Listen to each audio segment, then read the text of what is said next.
जय हिंद साथियों और नमस्कार सभी भाइयों को। साथियों, मैं आप सबका हर्ष कुमार आपके अपने चैनल लोन डिस्टॉर्मर को स्वागत करता हूं।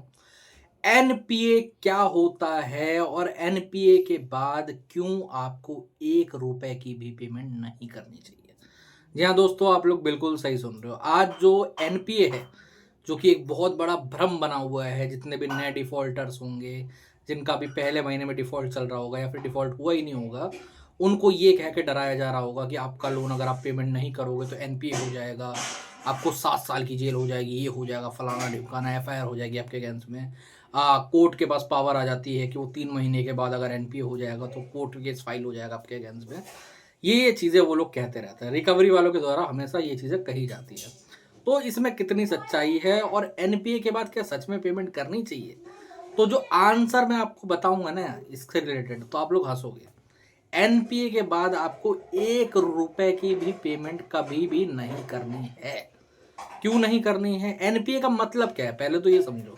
ये जो लोग आपको डरा रहे हैं, धमका रहे हैं, ये वो फलाना ढिमकाना, ये क्यों कर रहे हैं? एनपीए है क्या चीज़? एनपीए आपके बेनिफिट की ही चीज़ है। दरअसल जब आप लोन की पेमेंट वगैरह करते रहते हो और टाइम टू टाइम आपके लोन की पेमेंट जारी होती है, तो 2 तरीके की कैटेगरी होती है बैंकिंग सिस्टम के अंदर, ठीक है? ये ऐसा नहीं है कि कोई अलग एनबीएफसी अलग रखती होगी या कोई अलग बैंक अलग रखता होगा, दो सबके अंदर सेम है, समझ रहे हो? जितने भी लीगल रिकग्नाइज बैंक है, जितने भी लीगल रिकग्नाइज एनबीएफसीज है, सबके अंदर सेम सिस्टम है। जब तक आपका लोन सही से चल रहा होगा, पेमेंट हो रही होगी, उसको कहा जाएगा परफॉर्मिंग एसेट। वो एक पीए होगा, सीधी सी बात है। एक परफॉर्मिंग एसेट होगा, एक ऐसा सामान जिसके उनको बैंक को मुनाफा हो रहा है, एनबीएफसी को मुनाफा हो रहा है। बट जैसे ही जिस दिन आपका लोन डिफॉल्ट होता है, उससे लेके 94 डेज तक अगर उसमें कोई भी पेमेंट नहीं हुई होती है, तो बैंक उसको एनपीए कर देता है। अब ये एनपीए क्या होता है? एनपीए है नॉन परफॉर्मिंग एसेट, एक ऐसा सामान जिससे बैंक को कोई मुनाफा नहीं हुआ है, अगर सरल भाषा में कहा जाए तो। ये क्यों करा जाता है? क्योंकि बैंक देखो, शुरुआत के 3 महीने तक बैंक को होप होती है कि भाई साहब कस्टमर आज नहीं तो कल पैसा दे देगा, कल नहीं तो परसों दे देगा, तीसरे महीने तक तो दे देगा। बट जैसे एनपीए हो जाता है, बैंक अब होप खो चुकी है। अब बैंक को कोई होप नहीं रही है, कोई पैसे की उम्मीद बैंक को नहीं है।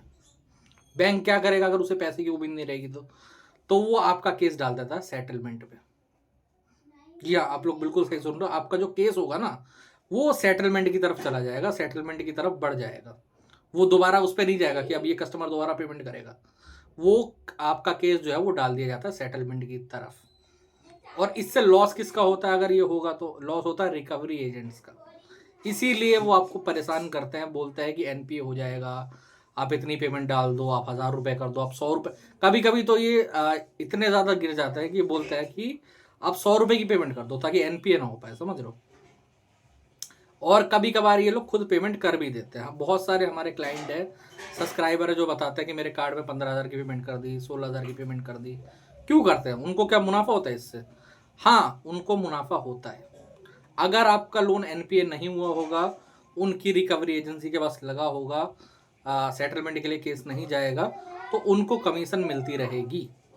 जब एनपीए हो जाएगा, पहले तो कमीशन कटेगी सबसे पहले, क्योंकि अब बैंक को उम्मीद नहीं है कि भाई सब लोन में पैसा आएगा। बैंक को सिर्फ सेटलमेंट की उम्मीद है।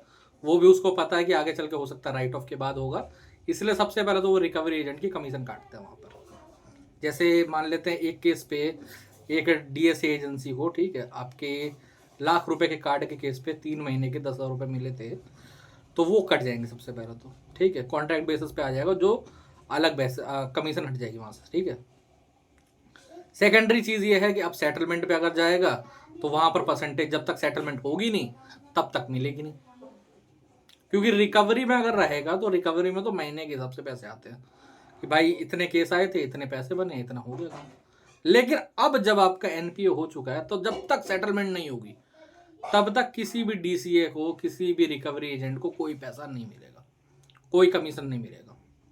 और एनपीए के बाद ज़रूरी नहीं कि आप सेटलमेंट करो भी, सीधी सी बात है, क्योंकि आपका जो अमाउंट है वो ऐसा तो है नहीं कि 3 महीने बाद आपके पास उड़ते हुए आ जाएगा, है ना?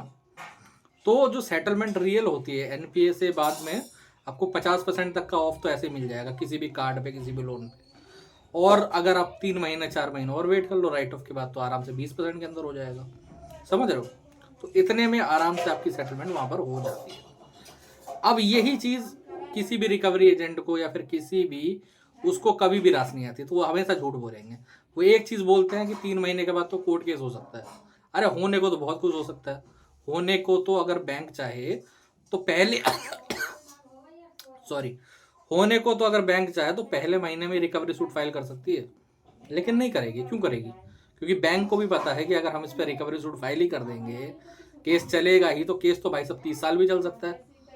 30 साल हमें पैसा मिलेगा ही नहीं, सीधी सी बात है। 30 साल हमारा नुकसान होता रहेगा।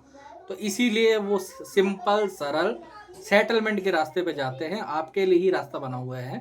एनपीए के बाद पेमेंट इसलिए नहीं करनी चाहिए। कई लोग, हमारे बहुत सारे ज्ञानी लोग होते हैं, वो लोग पता है क्या करते हैं, उनको 2-3 महीने तक कोई पैसा आता नहीं है।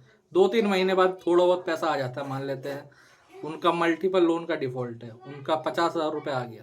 ओके, अब 50,000 रुपये पे वो सोचेंगे कि भाई मैं पेमेंट कर देता हूँ थोड़ी थोड़ी। क्या होगा? कुछ नहीं होने वाला। अगर तुम कार्ड का मिनिमम ड्यू भी भरोगे ना, तो वो सारा ब्याज पेनल्टी जुर्माने में चला गया। तुम्हारा कार्ड ना 1% भी नहीं लेगा। और हो सकता है अगले साल बढ़, और अगले महीना बढ़ और जाए। बढ़ क्यों जाएगा? क्योंकि फिर वो अलग इंटरेस्ट चार्ज होगा उस पर। समझे?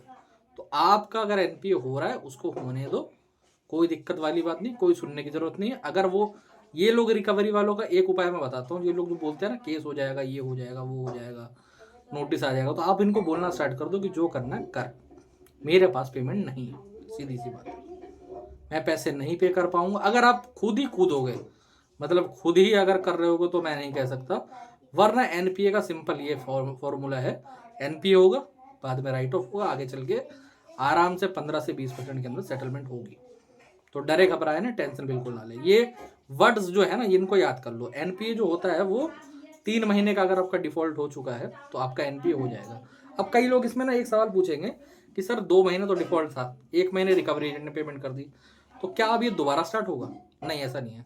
शुरुआत के 60 दिन ले लो, और अगला जो ये महीना छोड़ के इसके बाद जो 30 दिन आएंगे वो काउंट हो जाएंगे। समझ रहे हो?